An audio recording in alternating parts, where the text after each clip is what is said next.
দিনাজপুরের নবাবগঞ্জ উপজেলার দাউদপুর ইউনিয়নের সিটি মোড়ে একটি পুকুর থেকে কয়েকদিন যাবৎ চলছিল অবৈধ বালু উত্তোলনের মহা উৎসব।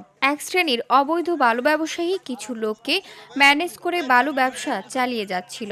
ভেঙে যাচ্ছিল পুকুর পাড়, ক্ষতি হচ্ছে ফসলের জমি।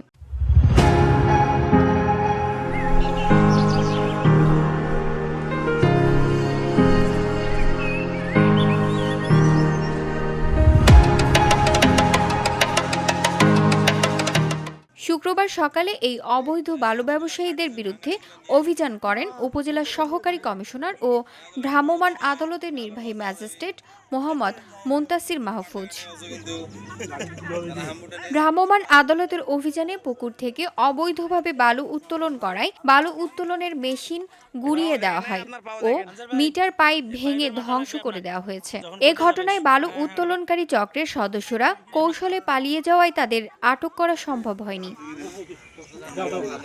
ভূমি কর্মকর্তা মোহাম্মদ মুনতাসির মাহফুজ বলেন, ওই ইউনিয়নের এক শ্রেণীর বালু খেকো অবৈধভাবে বালু উত্তোলন ও ক্রয় বিক্রয় করে আসছিল। এতে পরিবেশ ব্যাপক ক্ষতি হয়। বালু উত্তোলনকারীর বালু উত্তোলনের সরঞ্জামগুলি বিকল হয়ে দেওয়া হয়েছে।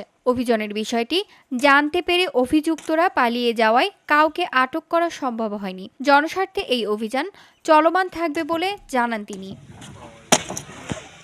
VOD Bangla news desk.